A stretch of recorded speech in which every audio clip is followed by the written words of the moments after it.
ORS, ORSL పేర్లు ఒకే విధంగా ఉండటంతో చాలా మంది కన్ఫ్యూజ్ అవుతూ ఉంటారు. ఓఆర్ఎస్ లో కేవలం ఖనిజ లవణాలతో కూడిన మిశ్రమం ఉంటుంది. ఓఆర్ఎస్ఎల్ యాపిల్, ఆరెంజ్, లెమన్ ఫ్లేవర్లతో మనకు మార్కెట్లో లభిస్తుంది. అయితే ఓఆర్ఎస్ తో పోల్చితే ఓఆర్ఎస్ఎల్ లో 10 రెట్ల షుగర్ ఎక్కువగా ఉంటుందని వైద్యులు తెలిపారు.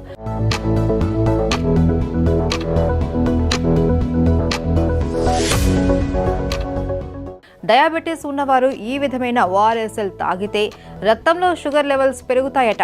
అలాగే వృద్ధులు, డీహైడ్రేషన్కు గురయ్యేవారు ఓఆర్ఎస్కు బదులు ఓఆర్ఎస్ఎల్ తాగడం మంచిది కాదు అంటున్నారు. ఇది ఆరోగ్యానికి ప్రమాదకరమని వైద్యులు హెచ్చరిస్తున్నారు. ఈ మధ్య నకిలీ ఓఆర్ఎస్ల వాడకం కూడా ఎక్కువవుతుంది. అధిక వేడి వల్ల శరీరం నీటిని కోల్పోయి బాడీ డీహైడ్రేట్ అవుతుంది. దాంతో చాలా మంది ఓఆర్ఎస్లు తాగుతారు. అయితే ఈ మధ్య కాలంలో చాలా మంది ఈ ఓఆర్ఎస్లు తాగి అనారోగ్యం పాలై ఆసుపత్రిలో చేరుతూ ఉన్నారని వైద్యులు చెప్తున్నారు. సాధారణంగా ఓఆర్ఎస్లు అంటే నీరసంగా ఉన్న సమయంలో తక్షణం ఉపశమనం ఇచ్చే పానీయం. కానీ ప్రస్తుతం అవే జనాల ప్రాణాల మీదకు తెస్తున్నాయట. దాంతో వైద్యులు హెచ్చరికలు జారీ చేస్తున్నారు. ఓఆర్ఎస్లు ఎక్కువగా తాగే వారి ప్రాణాలకు ప్రమాదమని వైద్యులు హెచ్చరిస్తున్నారు.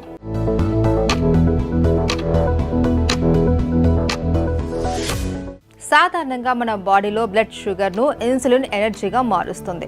షుగర్ లెవెల్స్ పెరిగినప్పుడు ఎక్కువ ఇన్సులిన్ అవసరం అవుతుంది. కానీ డయాబెటీస్ పేషెంట్లలో ఇన్సులిన్ ఉత్పత్తి సరిపోక షుగర్ లెవెల్స్ ఒక్కసారిగా ఎక్కువైపోతాయి.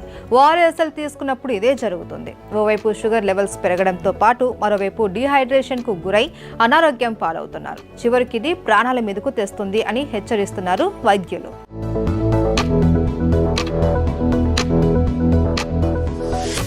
లిక్విడ్ ఓఆర్ఎస్ల పేరిట మార్కెట్లో ఉన్న ఓఆర్ఎస్ఎల్ తాగిస్తున్నారు అని, దీనివల్ల షుగర్ వ్యాధిగ్రస్తుల పరిస్థితి మరింత దిగజారుతోందని చెప్పారు. డయాబెటీస్ పేషెంట్లకు అది మరింత డేంజర్ అని వైద్యులు హెచ్చరిస్తున్నారు. కనుక ఓఆర్ఎస్లు తాగేవారు WHO ఫార్ములా ప్రకారం తయారు చేసిన వాటిని మాత్రమే వినియోగించాలి అని సూచిస్తున్నారు.